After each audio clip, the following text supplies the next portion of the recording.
Oh, hello there. I'm Bilchan. I'm Nimakung. I'm Banchan. In this class, I'll read to all of you Chapter 4, Section 1 of Jane Eyre, an Autobiography. As.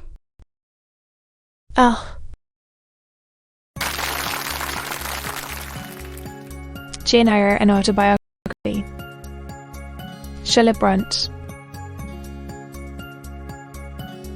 Chapter 4, Section 1.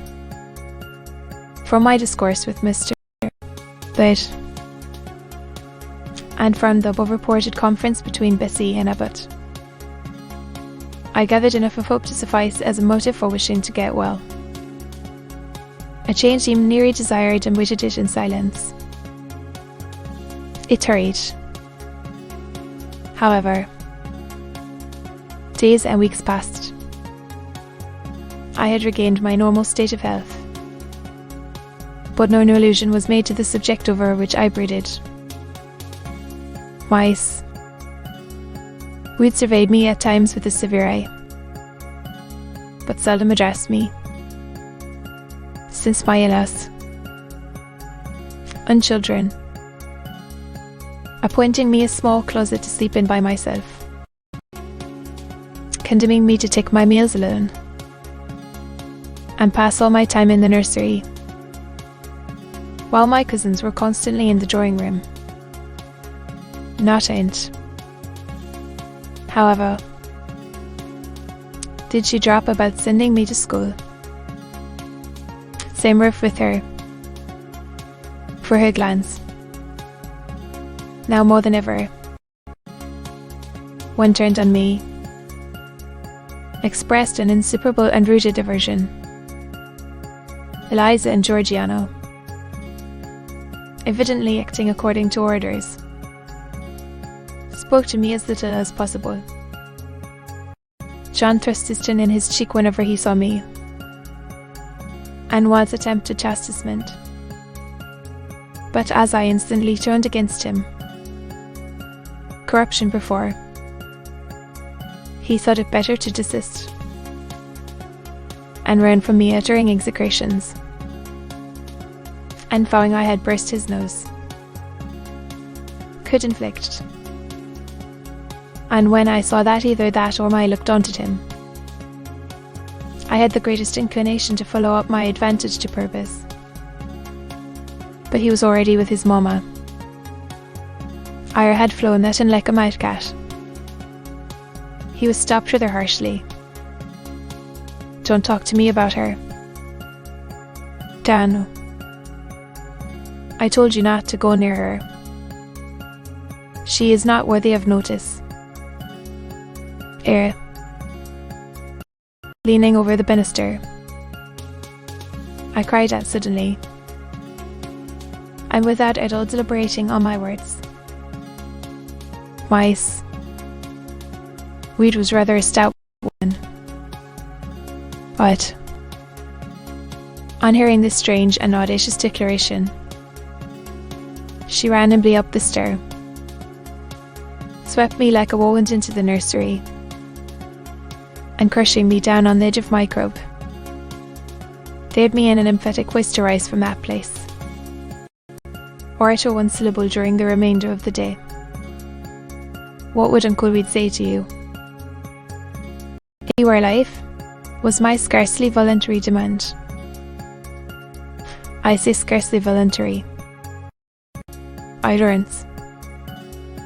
Something spoke out of me over which I had no control. What was said must read under her breath became troubled with a look. Like fear, she took her hand from my arm. Child or fiend, I was now in for it.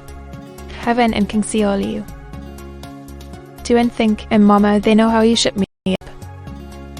All day long, mice, we'd soon relayed her spirits she.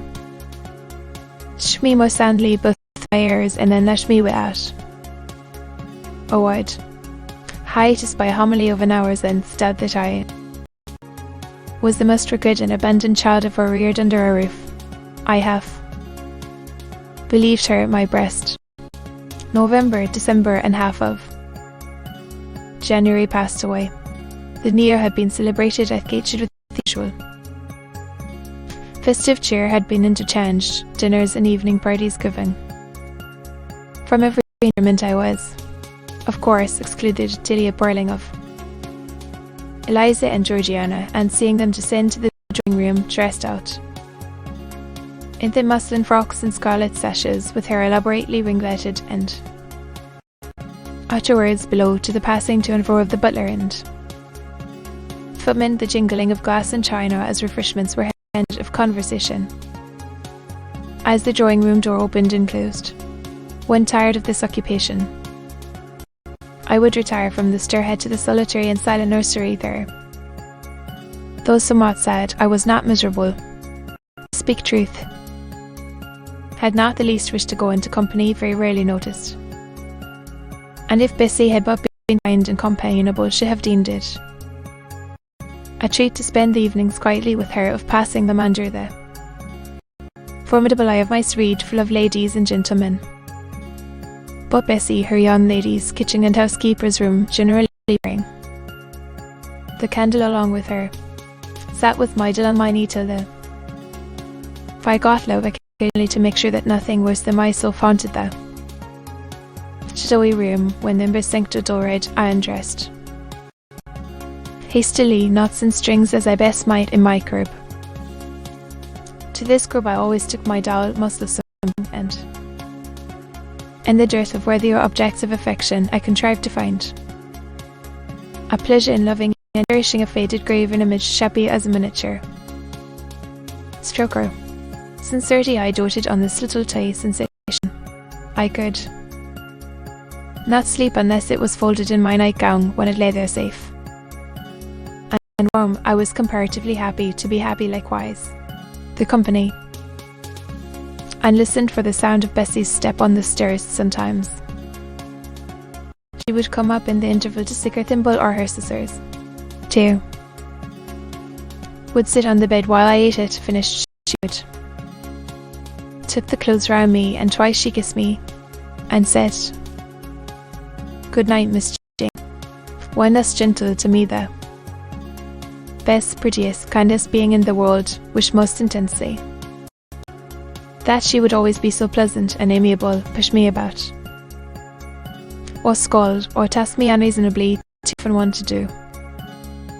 Bessie Lee must, I think, a girl of good natural capacity, for she was smart in all she did, and had a remarkable lack of narrative, so at least judge from the impression made on me by her nursery tales, too, if my recollections of her face and person are correct. Her is a slim young woman, with black hair, dark eyes, nice features, and good, clear complexion, hasty temper, and indifferent ideas of principle or justice. Still, she was, I preferred her to anyone else. At Gateshead Hall, the 15th of January, about 9 o'clock in the morning. Down to breakfast, my cousins had not yet been summoned to their Mamma. Eliza was putting on her bonnet and warm garden coat to go and feed her poultry, an occupation of which she was on, thanks to the housekeeper, and hoarding up the money she thus obtained, had a turn for traffic, and a marked propensity for saving, only in the vending of eggs and chickens, with the gardener about flower roots, seeds, and slips of plants, having orders from mice of her parterre she wished to sell. Of her head she could have made a handsome profit thereby.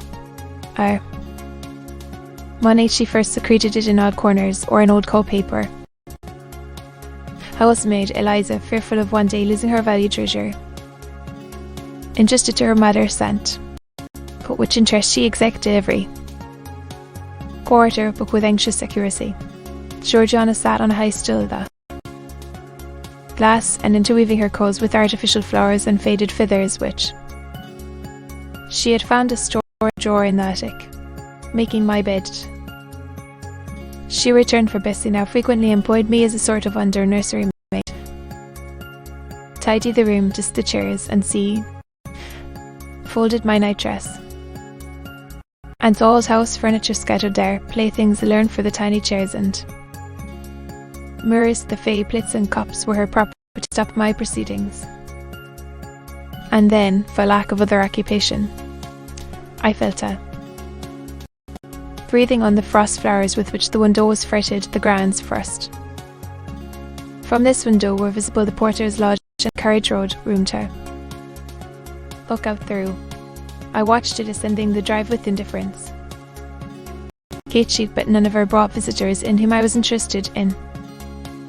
Front of the house, the doorbell rang loudly. The newcomer was. I met it. All this being nothing to me in the spectacle of a little hungry robin, twigs of the leafless cherry tree nailed against the wall near the casement. Of my breakfast of bread amongst it on the table a morsel of rolled crumbs on the windowsill when Bessie came running upstairs into the nursery. Miss Jane, take off your pinafore. What are you doing there? Your hens and face this morning? I gave another took before I answered. I wanted the bird to be secure of its bread there. So she yielded. I scattered the crumbs, some on the stone sill. Oh, then, closing the window, I replied, No. Bessie, troublesome, careless child. And what are you doing now? You look quite red, as if you had been about some mischief of answering, for Bessie seemed in too great a hurry to listen to explanations. She hauled me to the washstand, inflicted a merciless scrub on my face and hands with soap water and a coarse towel, disciplined my head with a bristly brush, denuded me of my pinafore, and then hurrying me to the top of the stairs. Directly as I was wanted in the breakfast room, maid I would have demanded if Vice Reed was there, was already gone, and had closed the nursery door upon me. I slowly descended. For nearly 3 months I had never been called to my presence. Restricted so long to the nursery, the breakfast, dining, drawing rooms were becoming me awful regions on which it dismayed me to intrude. I now stood in the empty hall. Before me was the breakfast room door, and I stopped, intimidated and trembling. What a miserable little poltroon fair, engendered of unjust punishment, made of me in those days. To return to the nursery, and feared to go forward to the parlour. 10 minutes I stood in agitated hesitation. Decided me. I must enter. Who could want me? I asked inwardly with both hands. I turned the stiff door handle, which too resisted my efforts. Apartment? A man or a woman? The handle turned, the door unclosed. Through and curtsying low, I looked up at a black pillar. Butter. At least appeared to me at first sight the straight, narrow, standing erect on the rug, carved mask placed above the shaft by way of capital. Mine's her usual seat by the fireside. She made a signal to me to approach. I did so. Was he, for it was a man, where I stood, twinkled under a pair of bushy brows, said solemnly, voice. Her size is small, so much was the doubtful answer. He prolonged his scrutiny for some minutes. Presently he addressed me, your name. Eyre. In uttering these words I looked up, tall gentleman. But then I was very little. His features were large, and all the lines of his frame were equally harsh and firm. Well, Jane Eyre. Impossible to reply to this in the affirmative. Well held. A contrary opinion. I was silent. My smee by in. Express a shake of the head, adding soon, said on that subject the better. Mr. Sorry indeed to hear it. She and I must have some talk. Unbending from the perpendicular, his person in the armchair opposite Mice Reed's. Come here, he said. Step across the rug. He placed me square and straight before him. A face he had, that it was almost on a level with mine. To be continued.